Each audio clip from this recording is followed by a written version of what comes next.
Good evening, students. So today we will be starting with class 400 stitch. Before this we had discussed class 100 to 300 stitches. We discussed the mechanism by which stitches are formed. And we discussed that these stitches are divided into different classes based on the application area, based on the number of threads that they use.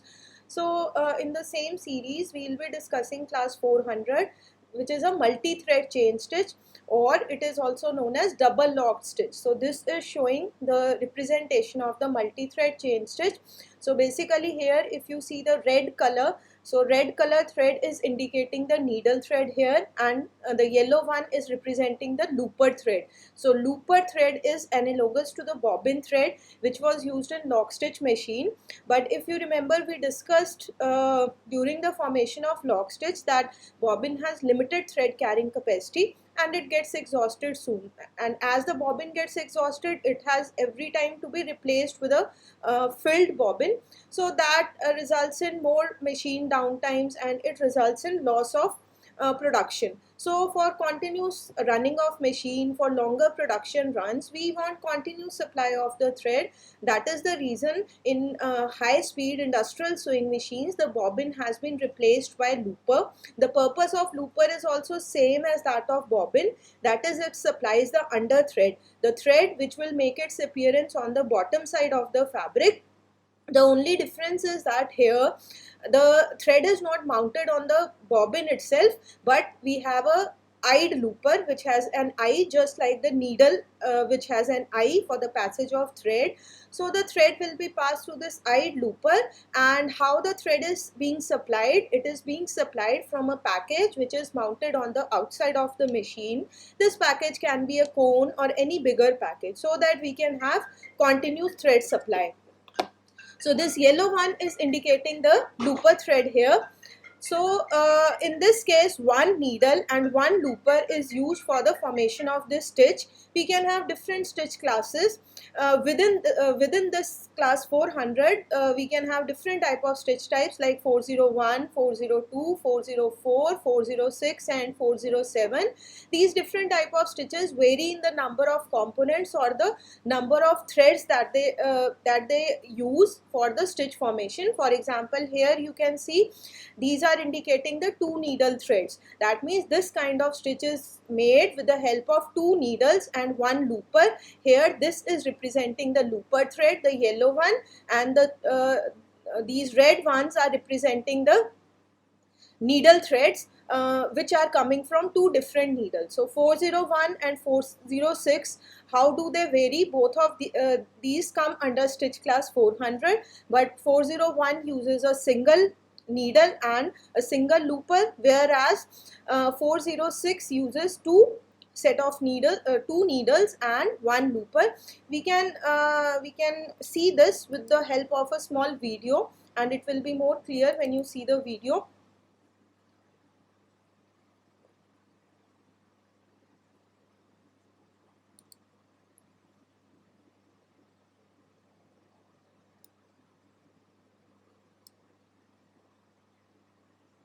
So this is this sewing machine which is used for making class 400 401 stitch type.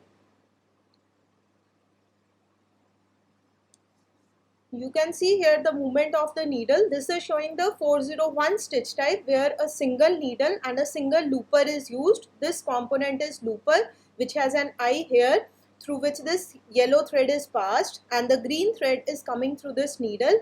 You can see as the needle comes down, the looper is moving forward. It is creating a loop, and this is how the stitching is taking place. So this is showing the fabric layer on which the stitching is taking place. The needle thread appears on the face side of the fabric, and the yellow one, the looper thread, you can see here the looper thread is coming. So this looper thread will appear on the back side of the fabric. So this is how finally we get the stitch on the fabric. If you can closely examine this, we will see that the appearance on the top side of this stitch is similar to that of lock stitch.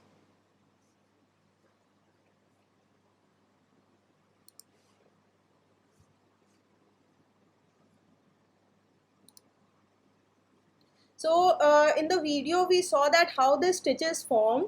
So basically in this case we have loop of one group of thread, or there can be more number of threads which are forming the stitch, which are passed through the material and are secured by interlacing and interlooping with loops of another group. So this is one group of thread, which is the needle thread, and this is the second group of thread, which is the looper thread. So the loop of the needle threads are passing through the material, and how they are secured on the underside of the material by interlacing and interlooping with loops of another group. What is that another group? That is the looper thread, which is being supplied from the looper. So one group of thread is needle thread and another group of thread is looper thread. And stitch types, as I told, that we can have 401, 402, 404, 406 and 407. All these stitches will vary in their appearance, but they belong to the broader category of class 400.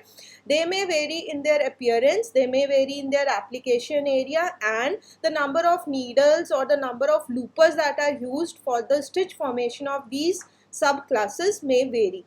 So stitch type 401, it is called two thread chain stitch because here two threads are used in the formation of this stitch, one needle thread and the another one the looper thread. It has same appearance as lock stitch on the top, because in lock stitch this is the appearance, we get these kind of straight lines on the top side. So its appearance on the face side is similar to that of lock stitch. But how do we distinguish it from the lock stitch? That is, looking at the back side we can identify that this stitch is class 400 because it will be having a double chain effect on the underside. On the back side of the fabric, a double chain will be formed, and this double chain is formed by the looper thread, which is being supplied from the looper, as we just saw in the video. Now if you can go back and see that in class 400, in class 100, when we said it is single thread chain stitch. So single thread chain stitch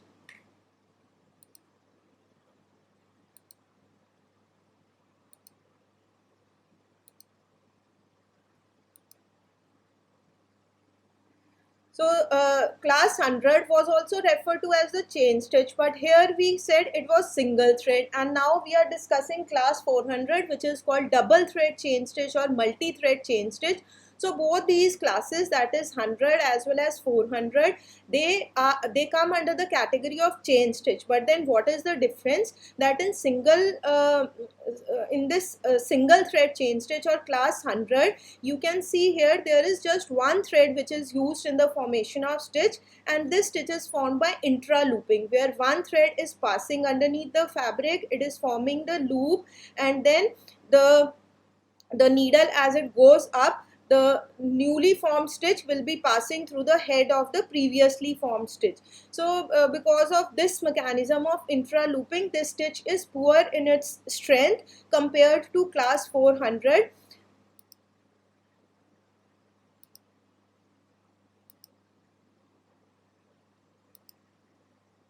So in class 400, if you can visualize, you can see the difference between this stitch and the earlier one, class 400 single thread chain stitch that we just saw. In that case, a single needle thread was used for making that stitch. So there was no chain-like formation on the back side. And how do you distinguish this stitch from class 100 stitch? Is based on the appearance.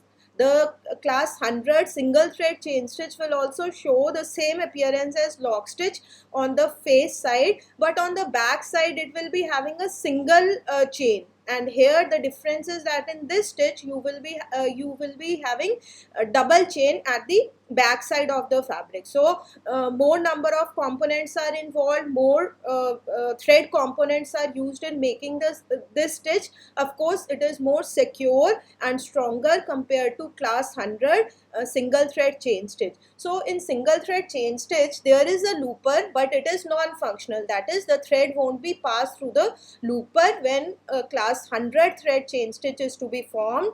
Both the stitches can be made on the same type of machine, but in this case the looper will also be threaded. That is, the thread will be passed through the looper also, as we saw in the video.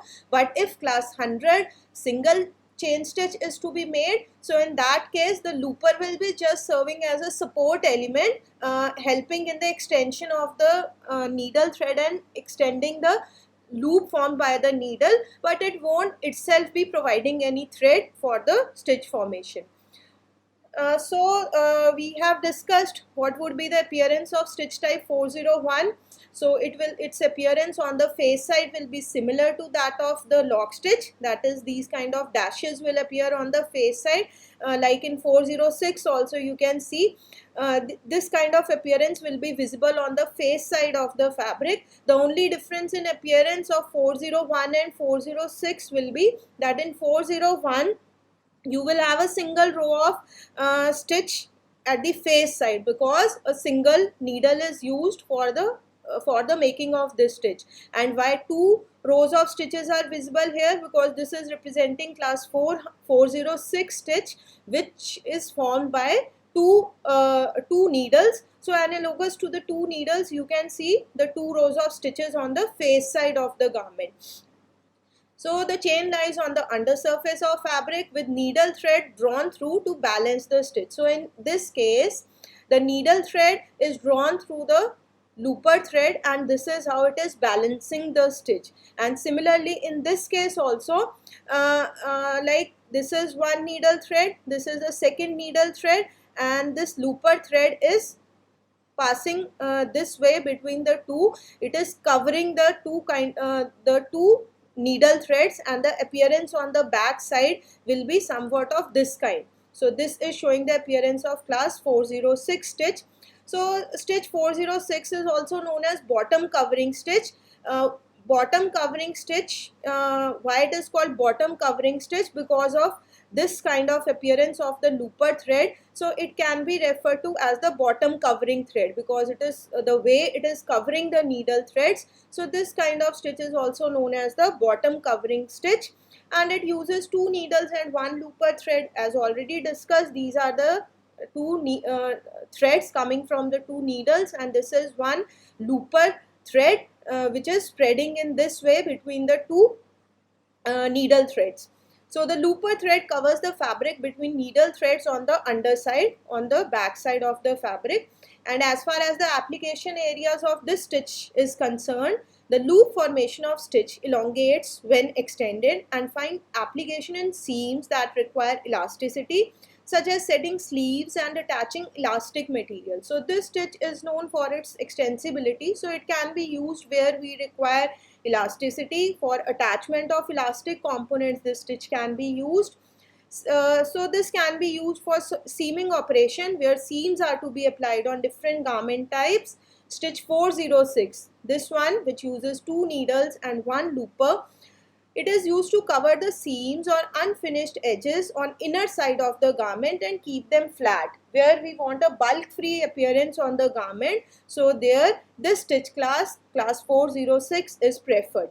Furthermore, these kind of stitches can also be used for the attachment of laces, braid trimmings, elastic edges to the briefs. So in lingerie also these kind of stitches are used for laces and braid attachment. These stitches find application. The next stitch class is class 500. Class 500 is referred to as overedge, safety, serger stitch, overcast, overlock, or marrow stitch. So don't get confused, these are the names given to the same stitch class, that is class 500. Within this stitch class we can have subtypes like 502, 503, 4, 5, 15 and 16. So this sub classification is based on the number of components that stitch uses for its formation. For example, this is showing 503. So in 503 you can see one red color thread which is the needle thread, and this is representing the looper thread. So that means it uses two components, one needle and another looper for its formation.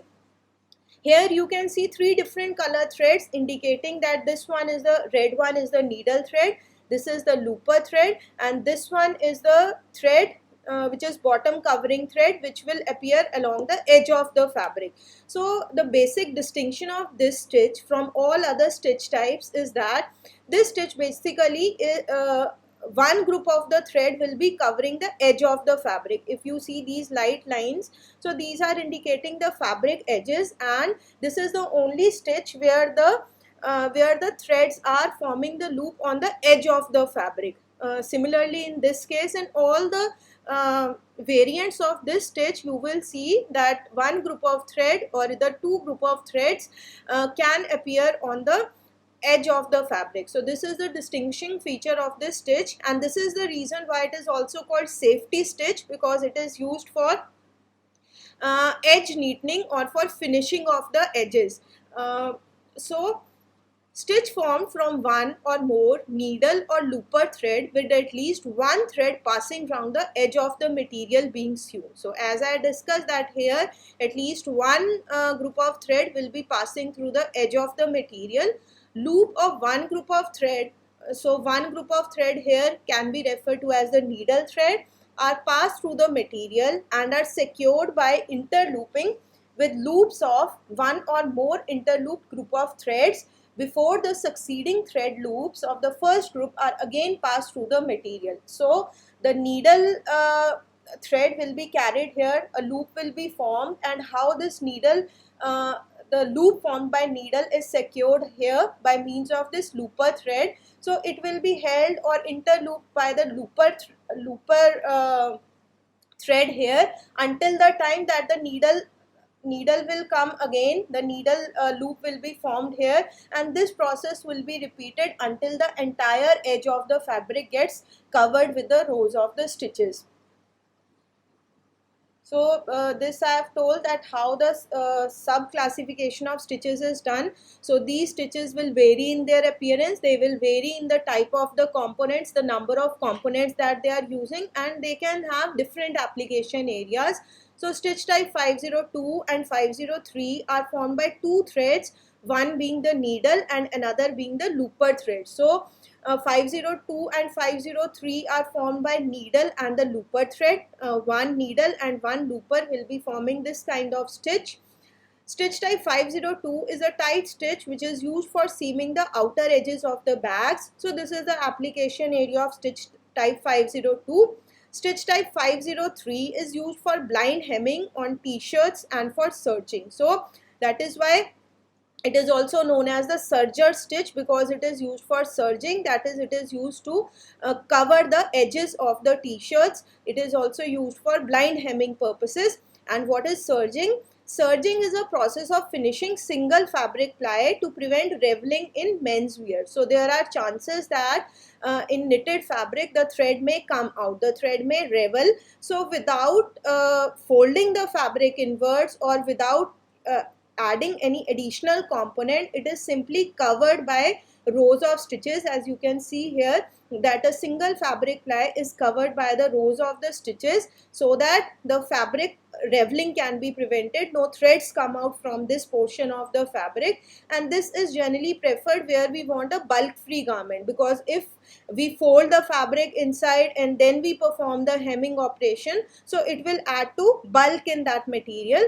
So serging is being carried out using this stitch. That is why the another name that is given to this stitch is also known as the serger stitch. So stitch type 504, which is this diagram is representing the 504 stitch. Stitch type 504 uses one needle and two looper threads. So red one is representing the needle thread, the yellow and the blue ones, they are representing the two looper threads. It is highly extensible and a secure stitch. It is also used for knitted garments or for the sweater seam. So this is the application area for this stitch type.